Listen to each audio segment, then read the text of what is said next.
on DC News Now. We're talking about drying things out after all those thunderstorms that did swing through the area yesterday. Now we're going to be seeing some areas of some patchy fog, but we'll also notice less humidity through the day today and the return of some sunshine. Latest details coming up. Also coming up this morning, cracking down on crime. One Prince George's County executive says the new curfew may be making a positive impact. Plus, lying in state, how the late Queen is being remembered by countries across the world. And work from home habits, how the DMV's workforce is changing and evolving in a post-pandemic world.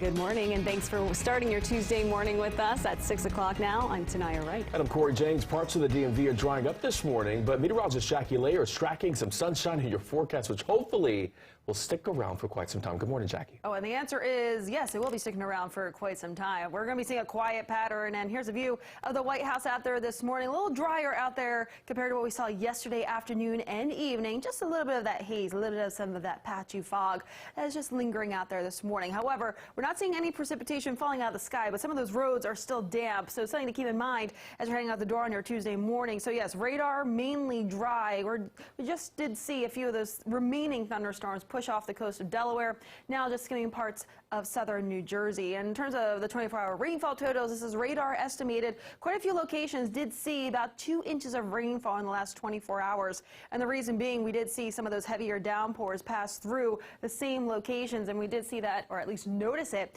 down across parts of southern Maryland yesterday and even late last night. Satellite and radar showing us the cold front continuing to hug the immediate coastline, but will continue to move its way farther out towards the east over the next several hours, and we'll likely notice over the next several hours much more refreshing air that will trickle its way in. So lower humidity through the day today. Temperatures out there right now starting off upper 50s now in Kaiser, still most of us into the 60s, aside from, say, DC, Annapolis, as well as Lexington Park coming into low 70s. Those dew points also back into the upper 50s off towards the north and west. We're starting to notice much more comfortable air trickling in. This will continue to spread its way farther south and east through the day, so much more refreshing air will be felt out there as we look ahead towards later on this afternoon, along with that sunshine. Still seeing reduced visibility, especially out towards Kaiser, about a mile of visibility. Elsewhere, A-OK. For the rest of that morning commute, we'll be seeing those temperatures varying upper 60s to right about 70 under partly to mostly cloudy skies. More details coming up, but right now I'll toss it over to Shanika with the very latest on traffic. How's it looking out there this morning?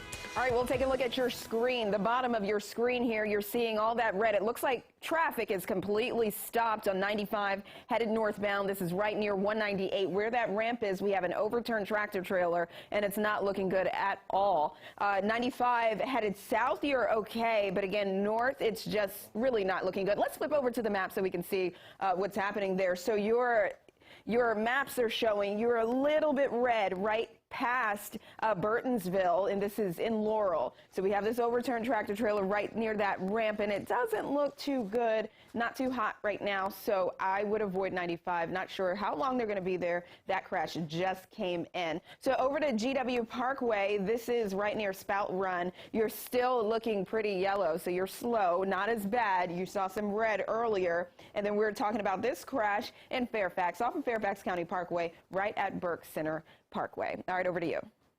All right, thank you, Shanika. New this morning, action against crime and gun violence seems to be working in Prince George's County. DC News Now's Lex Juarez is live this morning with the latest from the county executive. Good morning, Lex.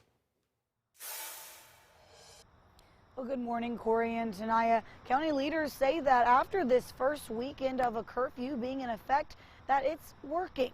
The county executive, Angela Also Brooks, took to Twitter to make the news, announced this just last night. Now, she says, quote, "We are pleased that officers with the Prince George's County Police Department did not have a single interaction with juveniles this weekend as the curfew took effect." Now, if you'll remember, this curfew was put in place with the goal of curbing crime and gun violence amongst kids. It will be in place for at least the next month, and it only applies to people 16 and younger. But parents have a stake in this, too. They could face fines if their kids are found breaking the rule. And now, while we did see that the curfew led, or what they're saying, you know, county leaders, that the curfew did impact officers having to interact with youth here in the community. We also saw a quiet weekend when it came to homicides. Prince George's County Police have not put out any official reports at this time of any homicides over the weekend, and our contributor Larry Calhoun with DC Real Time News did report one over the weekend. For now, live at the Prince George's County Police headquarters, I'm Lex Juarez, DC News Now. All right, Lex, thank you. Your time right now is 6:04 in Montgomery County. Leaders say their strategy to drive down violent crime is working. According to Montgomery County officials, there have only been 2 homicides since June. Meanwhile, D.C. police are reporting 66 homicides during that same time period. And since August, Prince George's County executive says there have been 24 murders. Montgomery County Police Chief Marcus Jones reacting to the increase in crime nearby and the impact it could have on his community. That's an issue that I think that we all are aware of. I don't get the gist that this is going, as a result of that territorial piece, that's going to roll into Montgomery County. Montgomery County is hosting a series of community safety roundtables. The community is inviting people to come out to share suggestions on improving safety. And DC News Now is your local election headquarters. As we approach the general election, the fight is on for the future of Frederick County, Maryland. Michaela Newton covers Frederick for us and spoke with the people vying for the county's top office. That's right. Well, the 2 people vying to become Frederick County's executive are heading in 2 different directions on where they think the county should go. Just months away from the November 8th general election, Michael Huff and Jessica Fitzwater are going head-to-head in hopes of becoming Frederick County's next top leader. Fitzwater, the Democratic nominee, says she wants to see more economic growth in the county. I know that investing in our students and our schools will mean more businesses coming to Frederick, higher paying jobs, safer communities, and a thriving Frederick County. But her opponent, Michael Huff, the Republican nominee, says all growth is not good. He defended his position against Fitzwater, saying in part, Jessica Fitzwater's not even trying to hide the fact that she wants to turn Frederick County into Montgomery County North, overtaxed and overdeveloped. He also stated, as county executive, I will balance growth, ban new high-density development, tackle rising crime, and relieve traffic congestion. Fitzwater reacted to Huff's comments. My opponent is attacking me because he doesn't want people to know where he stands on issues that matter to Frederick County. Reporting in Frederick, Maryland, Michaela Newton, DC News Now. The latest now out of the Trump investigation this morning, the Justice Department saying that it will support one of Trump's special master nominees. Now, this is all according to court filings. DOJ lawyers said that they would be satisfied with Raymond Dearie.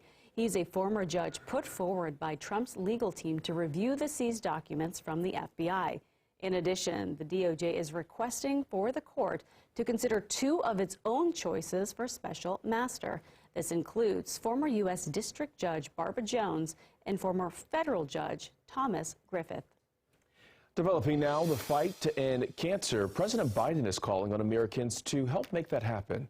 During a speech in Boston yesterday, Biden talked about the administration's Cancer Moonshot initiative.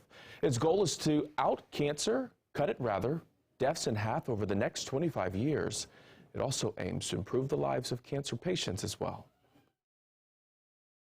I give you my word as a Biden, this Cancer Moonshot is one of the reasons why I ran for president.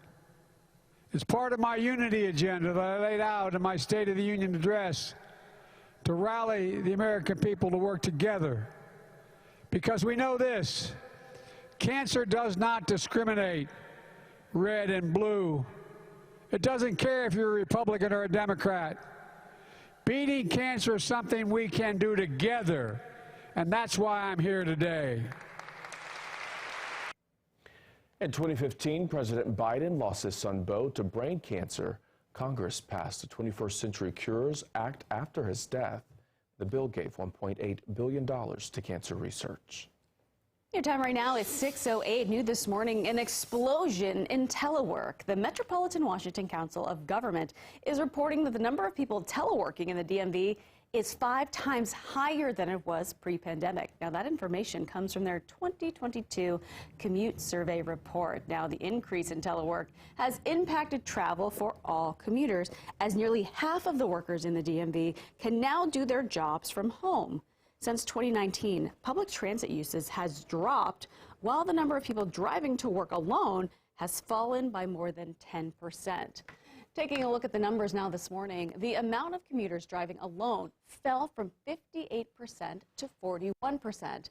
At the same time, the amount of people using public transit to get to work has fallen from 24% to 8%. These changes come as 48% of people now work from home on a regular basis. Nearly 2/3 of people reported teleworking on an occasional basis.